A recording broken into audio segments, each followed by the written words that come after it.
Well, on that vote of credibility there for our study here next, thank you, Vijay. Yeah, I want to talk with you. The economists wanted me to take a look at some of these ranking surveys. You know, you see them on magazines, the 50 top this and the 10 top that. And what's behind these? Let's take a quick look at 4 of them, and then I want to talk to you about some of the pitfalls and the perils. In fact, the promise of these is pretty simple. I mean, if you think about it. If we can figure out what it means to make an innovative company, then we can rank the winners and then perhaps benchmark some of these best practices in our own organizations and get better. So, well, the peril, however, appeared almost instantly after we began doing this analysis. And the perils are, it's very, very difficult to come up with a set of criteria that fit all of the diverse companies that there are in this world. So here they are, for better or worse. Number 1, BCG. Boston Consulting Group has been doing this, first of all, in conjunction with Business Week back in 2004. They began this whole thing, mostly based on a survey of 1,500 executives around the world. In 2008, they changed it to reflect partly performance. And here's their list. Number 2, Thomson Reuters. And Thomson Reuters weighs their list heavily toward patents, I guess on the assumption that he who wins the most patents wins the global arms race on innovation.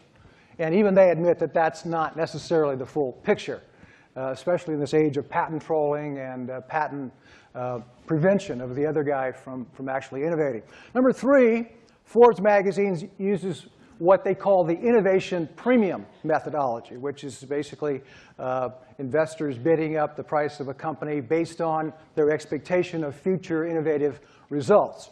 So innovative premium, and Salesforce has come out on top for the last 2 years on that particular ranking list. And finally, my favorite, Fast Company. And what is their methodology, you ask, on this 50 top list? Well, it turns out they bring their editorial staff together. They take a quick vote, and voila, they have their ranking list for the year. I guess when you're Fast Company, you know, you got to do everything fast, right? Who needs to do research? But there you have it. So, but no, my purpose is not to bash these or to reduce these to you know, humor and. Although you're doing a good job at that. Although I'm doing a good job. Thank you, Vijay. Thank you again. But rather to cause us to take a step back and ask ourselves, well, what does it really mean to be an innovative company? And over the years, I've been doing this for 25 years, I've come up with my own list of criteria. Call them the 5 best practices of the global innovation lead. I want to talk with you about those for just a second, but if you take these 4 studies and you put them side by side, not only are their methodologies incredibly dissimilar, but look at the list of companies here. Very few make it on all of the lists. In fact, none.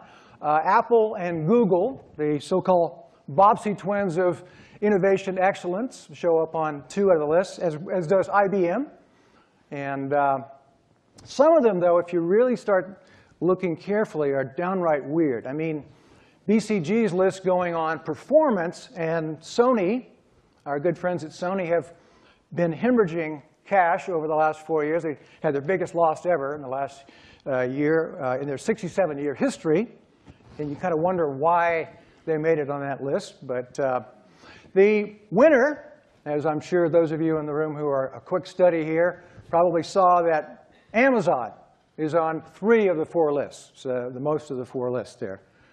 So again, don't want to render these rankings meaningless. They're not. I think this was a very important project for my team and I in Santa Barbara.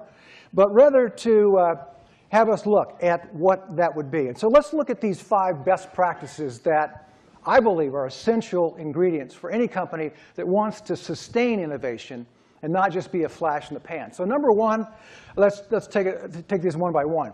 Number 1, they drive innovation from the top. I mean, if you work for an organization that your leader does not really get innovation, does not really understand innovation, does not have a vision for innovation, does not get heavily involved in the innovation strategy, you're going to be fighting an uphill battle at every step of the way. And if you're a CEO of an organization and you have innovation as one of your 7 or 8 key fundamental priorities, guess what? You're not going to move the growth needle. You're not going to move the growth needle. Look at the stock price of Procter & Gamble under the 9 years when A.G. Lafley was CEO. Leadership matters. What did he do? He came aboard and began incentivizing people to step forward with ideas. He tripled the new product development rate. He said, we're going to go in and pioneer open innovation. He set stretch goals for every department and every function in that organization for innovation. And he made innovation everybody's business. He said this, when I came on board, basically innovation was a department, 8,000 people in R&D. What are the rest of us?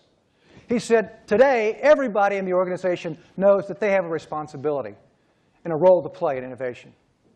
Number 2, innovative vanguard companies that stand the test of time fortify continuously their idea factories. This means they have a process, a well-oiled, continuously improving process, overarchingly for innovation.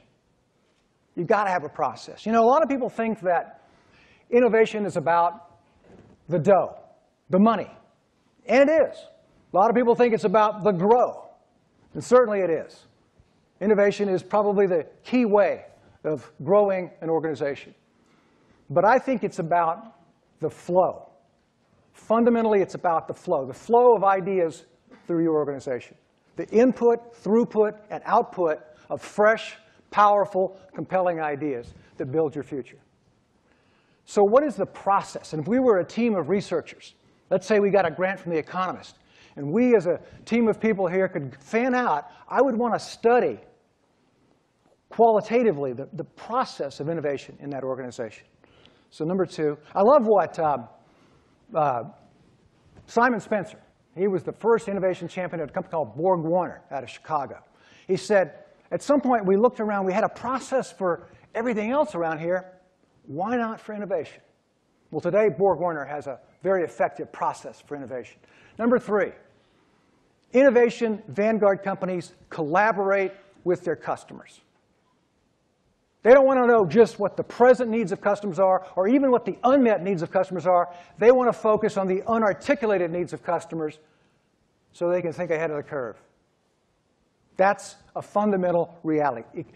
Amazon.com does this incredibly well. At every meeting of Amazonians, I guess they're Amazonians, is that what they, any Amazonians here today? They don't get out much, all right. They're too busy, you know, hey.